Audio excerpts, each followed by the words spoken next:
اسی طرح نبی صلی اللہ علیہ وسلم کی ایک حدیث بڑی زبردست حدیث ہے. بات یہ ہو رہی ہے کہ گناہوں کی وجہ سے معاشرے پر اور قوم پر کیا اثرات مرتب ہوتے ہیں.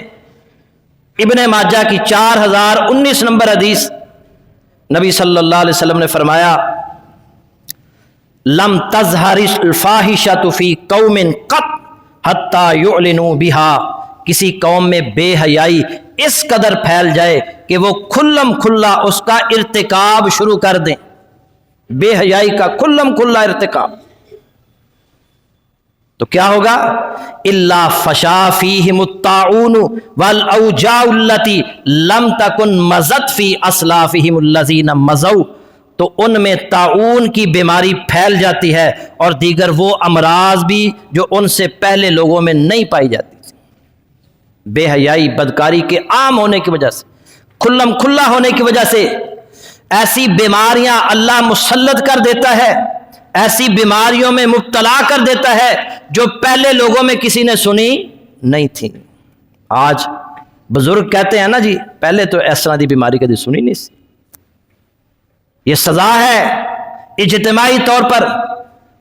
اور کتنے وائرس آ رہے ہیں، کبھی ڈینگی وائرس ہے، کبھی کرونا وائرس ہے، کبھی کتنے ہی وائرس ہیں، لیکن ہم اپنے آپ کو ٹھیک کرنے کو تیار نہیں ہیں.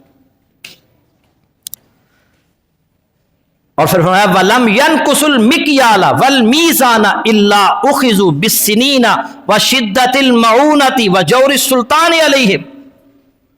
اس جملے پر غور کیجئے گا.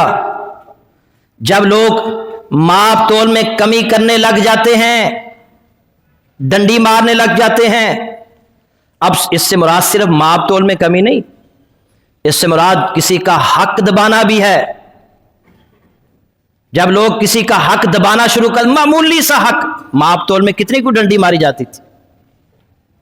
جب لوگ دوسروں کا حق مارنا شروع کر دیتے ہیں، ڈنڈی مارنا شروع کر دیتے ہیں، حق تلفی شروع کر دیتے ہیں، تو 3 قسم کے عذاب اللہ مسلط کر دیتا ہے. الا اخذوا بالسنین، تو قحط سالی میں مبتلا کر دیتا ہے، بارشیں اللہ روک لیتا ہے. وشدت المعونتی، مہنگائی کا عذاب آ جاتا ہے. اللہ کے نبی فرما رہے ہیں کوئی بندہ کسی کو حق دینے کو تیار ہے کہ نہیں؟ ہمارے معاشرے کے اندر حق پر ہم قابض ہو جاتے ہیں. بھائی بھائی کا حق دینے کو تیار نہیں ہے، بھائی بہن کا حق دینے کو تیار نہیں ہے. معمولی جو حق ہیں ان پر ہم قابض ہو جاتے ہیں. مہنگائی کا وشدت المعونتی، ایک اس کا معنی ہے مہنگائی کا عذاب، اور دوسرا اس کا معنی ہے بے روزگاری کا عذاب. آج ملک کے اندر مہنگائی بھی عروج پر ہے اور اس کے ساتھ ساتھ بے روزگاری بھی عروج پر ہے. سینکڑوں نہیں، ہزاروں لاکھوں نوجوان بے روزگار ہیں. گھر کے اندر 8-10 افراد میں سے ایک کمانے والا ہے، باقی کھانے والے. کتنی مشکلات کا شکار ہے ہر بندہ. آئے روز خودکشیاں ہو رہی ہیں. اور پھر فرمایا وَجَوْرِ السُّلْطَانِ عَلَيْهِمْ. تیسری بات پر بھی غور کیجیے. جب ماپ تول میں کمی قوم کرنے لگ جاتی ہے، دوسروں کی حق تلفی کرنے لگ جاتے ہیں، تو اللہ قحط سالی کا عذاب، مہنگائی بے روزگاری کا عذاب، وَجَوْرِ السُّلْطَانِ عَلَيْهِمْ، اور ظالم حکمران ان پر مسلط کر دیے جاتے ہیں. ظالم حکمران، ہر کوئی ظالم ہے. یہ کہتے ہیں اس نے کھایا، وہ کہتا ہے اس نے کھا لیا، وہ کہتا ہے اس نے کھا لیا. یہ نہیں کہتے کہ ہم نے سب نے مل کر کھا لیا، کوئی یہ نہیں کہتا. ہر ایک دوسرے پر الزام لگا رہا ہے. اور یہ ہماری کرتوتوں کی وجہ سے ہے، اور ہم اپنے آپ کو بدلنے کے لیے تیار نہیں ہیں. پھر فرمایا وَلَمْ يَمْنَعُوا زَكَاةَ أَمْوَالِهِمْ، اور جب لوگ اپنے مالوں کی زکوٰۃ روک لیں، إِلَّا مُنِعُ الْقَطْرَ مِنَ السَّمَاءِ، تو آسمان سے بارشیں برسنا بند ہو جاتی ہیں. وَلَوْلَا الْبَهَائِمُ لَمْ يُمْطَرُوا، اور اگر جانور نہ ہوتے تو ان پر بالکل بارش نہ برستی. یہ جانوروں کی وجہ سے بارش ہو جاتی ہے. اگر اللہ کے نبی فرما رہے ہیں اگر جانور نہ ہوتے تو اللہ بارشوں کو روک لیتا.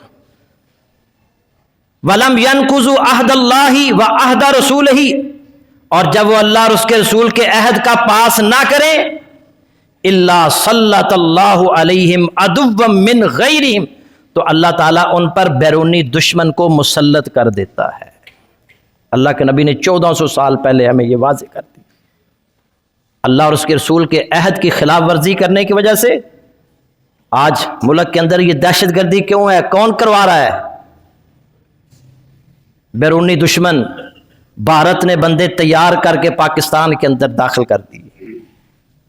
امریکہ دشمن، بھارت دشمن، اور کتنے دشمن ہیں پاکستان، اور ہم اپنے آپ کو درست کرنے کو تیار نہیں۔ پھر فرمایا اور جب ان کے حکمران وَمَا لَمْ تَحْكُمْ أَئِمَّتُهُمْ بِكِتَابِ اللَّهِ، اور جب ان کے حکمران کتاب اللہ کی روشنی میں فیصلے کرنا چھوڑ دیں، وَيَتَخَيَّرُوا مِمَّا أَنزَلَ اللَّهُ إِلَّا جَعَلَ اللَّهُ بَعْثَهُمْ بَيْنَهُمْ، تو اس کے دین پر عمل درآمد نہ کریں، کتاب اللہ کے مطابق فیصلے بھی نہیں کر رہے اور دین کے مطابق بھی نہیں چل رہے، تو پھر کیا ہوگا؟ الا جعل اللہ باسہم بینہم، تو اللہ تعالیٰ ان کو آپس میں لڑا دیتا ہے۔ آپس میں لڑ رہے ہیں کہ نہیں؟ ملک دہشت گردی کا شکار ہے اور سارے سیاستدان آپس میں لڑ رہے ہیں۔ ملک بے روزگاری، مہنگائی کا شکار ہے اور سارے لوگ آپس کے اندر ہی آپس کی لڑائیاں ختم نہیں ہو رہی۔ کوئی کسی کو کے ساتھ صلح کرنے کو تیار نہیں، اتفاق جو کم از کم ملک کے لیے تو سوچیں۔ اور یہ اللہ کی طرف سے عذاب ہے۔ کتاب اللہ کے مطابق کہاں فیصلے ہو رہے ہیں؟ آج سب سے اہم بات یہ ہے جی آئین کی خلاف ورزی نہ ہو جائے، کہیں آئین کی خلاف ورزی نہ ہو جائے۔ کوئی یہ نہیں کہتا کہ کہیں قرآن کی خلاف ورزی نہ ہو جائے، کوئی یہ نہیں کہتا۔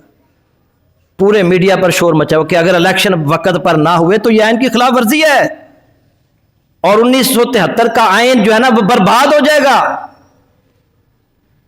یہ اندازہ کریں، آئین کی خلاف ورزی پر اتنا شور اور کتاب اللہ کی خلاف ورزی ہو جائے، اللہ اور اس کے رسول کی خلاف ورزی ہو جائے، کوئی یہ کہنے کو تیار نہیں۔ کتنا کوئی کبھی کسی میڈیا نے کہا ہو، میڈیا کے اندر کسی اینکر نے کہا ہو کہ پاکستان کے اندر جو شرعی سزائیں ہیں ان کا نفاذ کیا جائے؟ کوئی یہ نہیں کہے گا۔ پاکستان کے اندر قرآن و سنت کا نفاذ کیا جائے، یہ کوئی بھی نہیں کہے گا۔ یہی کہیں گے کہ آئین کی جو ہے نا خلاف ورزی نہیں ہونی چاہیے، آئین ایک مقدس کتاب بن چکی ہے۔ اللہ تعالیٰ ہمارے حکمرانوں کو ہدایت عطا فرمائے اور ہمیں بھی اللہ تعالیٰ ہدایت عطا فرمائے۔ اللہ تعالیٰ ہمیں گناہوں سے محفوظ رکھے اور اللہ اور اس کے رسول کی اطاعت و فرما برداری کرنے والا بنائے۔ اگلی دفعہ بھی اسی موضوع پر گفتگو ہوگی کہ گناہوں کے اجتماعی طور پر ملک اور قوم پر کیا اثرات مرتب ہوتے ہیں۔ اللہ سے دعا ہے کہ اللہ تعالیٰ ہمیں گناہوں سے محفوظ رکھے۔ وآخر دعوانا ان الحمد للہ رب العالمین۔